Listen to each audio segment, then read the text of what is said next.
29-16, Tennessee falls in the swamp here on a Saturday night. I'm Eric Kane with Austin Price. Post-game mini-pod, and we're going to break down kind of what went down, what to do from here if you're Tennessee. The Volunteers fall to 2-1 on the season, 0-1 in Southeastern Conference play. We spoke about it in the 2-minute drill. Austin, Tennessee, you couldn't have scripted a better start. I mean, Florida took time off the clock, went from one end of the field to the other.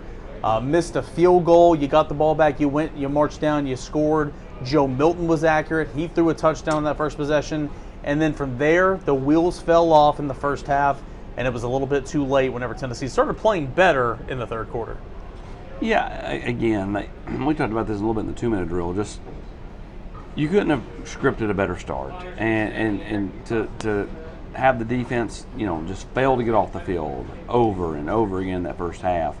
And then the offense just, sputtered out. Too much, too many mistakes because the crowd affected the communication, and that was really bothersome to Joe. It was bothersome to the offensive line. And, again, they're going to have to figure some things out because they'll go back on the road. Their next road game is not till Alabama, so they're at home for the next month, basically. And so, you can cure a lot of ills at home, but they'll have to figure some things out because Tuscaloosa will be loud. And of course, Kentucky and Missouri aren't really raucous atmospheres, but still, you're going to have to, figure some things out because right now, look, last week they scored, 30 points against Austin Peay. Tonight they scored 16. Josh Heupel is winless when he doesn't get to 30 points. Yeah. And they've got to figure out a way to have the offense run more smoothly, run more effectively. Again, tonight sums up Joe. Like, there were some great throws, some dimes. The throw in the second half to Dante Thornton was a dime. Showed great touch on the throw to Squirrel. Showed, a great touch on the fade to Ramel Keaton on the first touchdown. But then has these moments where, again, he just is not, Well, there's no accurate. ifs, ands, buts about it. And I know a lot of people are going to be furious when they hear this, but he played so much better from a physicality standpoint in this game than he did last game. Sure, the procedural penalties, he's the quarterback. At the end of the day, it's on him. The protection issues didn't help him whatsoever. You look at the stats, and Florida only had 1 sack. Florida only had 3 tackles for loss. It felt like so much more. He was pressured a lot of times. A lot of that is on him because he is the quarterback in terms of the pre-snap penalties, but I thought he threw the ball so much better tonight than he did last week. Brew McCoy had a ball that was kind of batted away on a critical third down, I think early in the third quarter. I thought that was a good play by the defender. He misses Dante Thornton deep there, but as you mentioned, comes back the next play, a beautiful throw to him. He was not great by any stretch of the imagination, don't get me wrong, but there was a lot of things that were wrong tonight.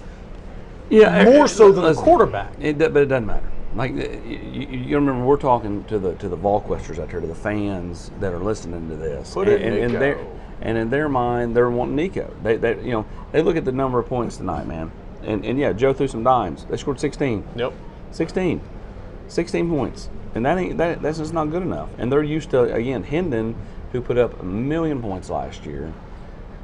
Made it look easy when doing so. Tonight, everything looked like it was difficult. The second touchdown was another great throw to Brew, but at the same time, they got down there with, 2:50 to go, and they kind of drove back down. They're down 13, and Joe goes first, second, and third down, just throwing to the end zone. Like, just move the sticks and keep it going. You're going to have to need an onside kick before it's all said and done anyways. And then they tried to go back across the middle on fourth down, and they threw it down low.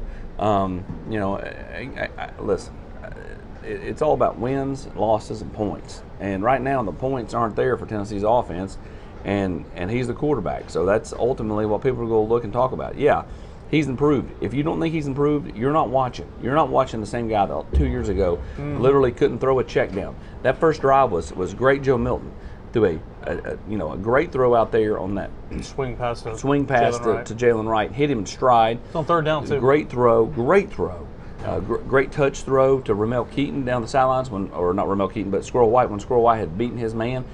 Amped up Joe 2 years ago, probably overthrows that ball. Yeah. Great throw in the fade.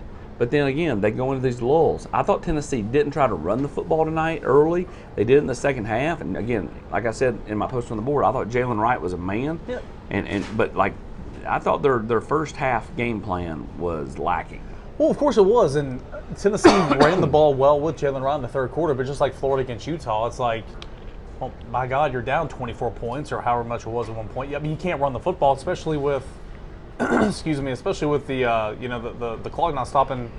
When you get a first down, that clock just moves. It does, and tonight when they kept getting the third down conversions, Tennessee's third possession of the football game didn't come to like 7 minutes to go in the second quarter. Florida had 2 drives that went 7 minutes in the first 2 quarters, and that just took. I mean, you felt like Tennessee barely had a chance to move the football offensively. But anyway, I thought Jalen Wright ran hard. You're right, but he was running hard in the third quarter whenever Tennessee needed to score in a hurry. Not that it's going to make a difference whatsoever, but Gerald Mincey did not play in this football game. J.J. Crawford was not good. No, he was not. And he is not the only one. I'm not trying to just pin it on him, but he wasn't good tonight. No, he wasn't. You're exactly right. I mean, he for whatever reason they did not play Gerald Mincey, and Heupel allowed. They just made a decision. I would say that's some type of internal deal. I would agree. And here's why I say that, because he's played half the time, and J.J. Crawford's played the other half. There's nothing about J.J. Crawford's play that meant Gerald Mincey doesn't play at all. Technically, he played more snaps than he did last week. Yeah. But you know what I'm saying? I mean, they've split. Yeah. And tonight, he didn't play at all. So I would tell you that that's likely an internal deal, that he likely did something. Don't know what that is off the field, and would anticipate him to be back playing next week. But obviously, he was held out tonight for some reason. Again, you lose by 13, 29-16. Tennessee was getting beat down in the second quarter. One player does not make the difference. But when you're talking about, and I mentioned this on the 2-minute drill, but your last 3 possessions of the first half, and this is a football sin. I mean, hear me out here, okay? Play number 1 of the drives, coming out of a break, coming out of a huddle on the sideline. You should never have a penalty. You should never have a delay of game. You should never have to call a timeout. You had 2 procedural penalties, and I get it. It was loud here. You had 2 procedural penalties, and then on that last drive of the first half, you had to call a timeout. And then out of the timeout, you had a busted play. Cooper Mays didn't play in this football game.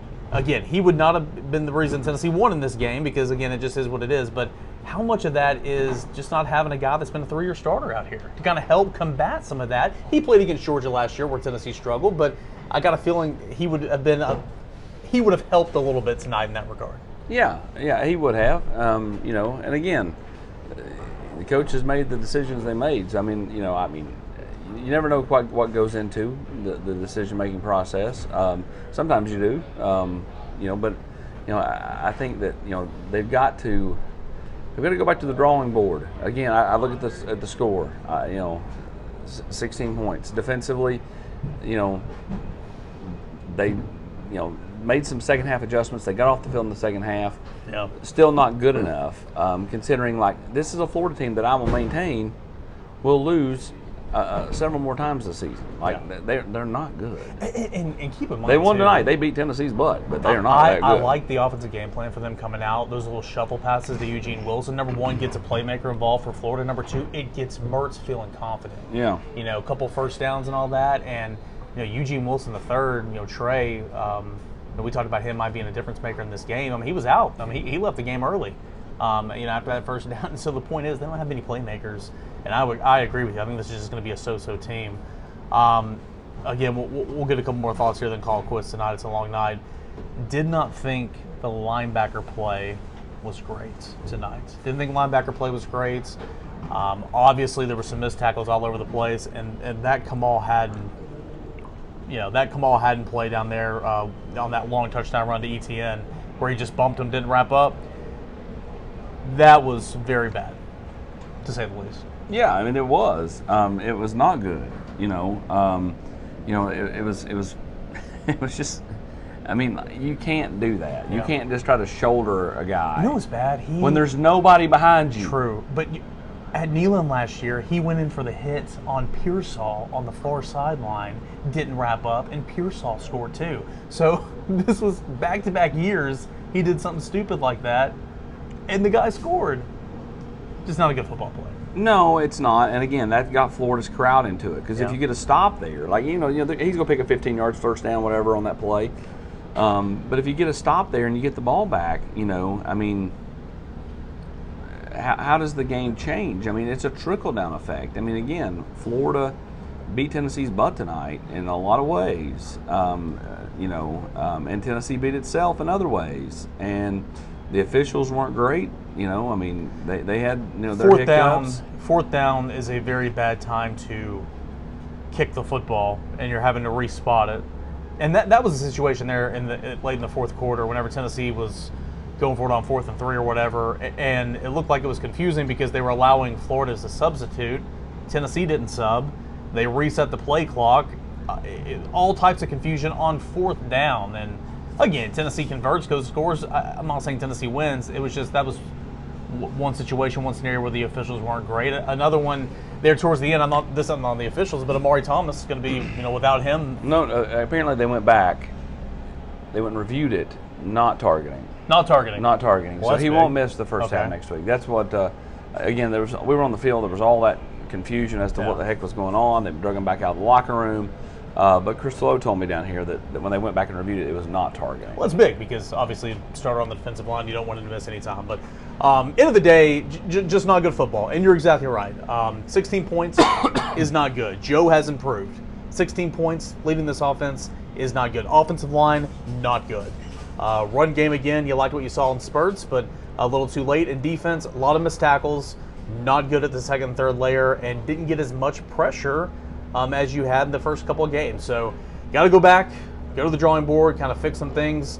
You got UTSA at home next week, and you're right, though. I mean, you got UTSA, you got A&M, then you're off, and then you got South Carolina, then you're off A&M, and then Alabama. Here's what I know. It's going to be forever until you hit the road again. Because Danico Slaughter didn't play tonight, and Kamal hadn't decided to do the armless tackle, you saw Ricky Gibson get some run early, and to me that's got to continue next week. Like, okay, you played him this week, like you got to. I'm not saying you got to do like this wholesale changes towards the future, but if you got a couple of freshmen you think that are close, next week's the week you got to push them. Yeah. Like they got to play more. Like, you look around college football, and I'm not saying that everybody's got a bunch of freshmen out there playing, because they don't. I mean, look at Alabama. They've got some older guys in there. But look, this was the week that they tried different quarterbacks. Yeah, they did. Yeah. But I mean, like, you just still see. I mean, like Ohio State's rolling with their older running backs, But they've got to kind of start pushing some of these younger guys that are close. Because they're going to need them. I mean, they needed them tonight. You're going to need them, against South Carolina in 2 weeks, against A&M in 4 weeks, and so on and so forth. So you're going to have to start pushing some guys. Tennessee's now 2-1 on the year. Should be 3-1 after next week. That South Carolina game becomes monumental, and they just pushed Georgia earlier today. In Athens. Again, their offensive line's still a train wreck, but they're going to come in and give you your best shot. Doesn't matter if you've got that one circled for months on end or not. Did Dylan Sampson play? He didn't get a carry. He had a clean jersey. And so did Josh Josephs. Josh Josephs, yeah. All right, we'll go back. We'll watch the tape. We'll have plenty of recap coverage, looking back at this one, what this means for Tennessee moving forward. We'll take a look at the grades, all that type of stuff. Volquest.com. Tennessee falls to 2-1 on the season, 0-1 in SEC play. And we'll try to regroup next week against UTSA. Are they the Roadrunners? UTSA Roadrunners? They're next, is what they are. Whatever they are next. He's Austin Price. I am Eric Kane here on Volquest.com, the mini pod.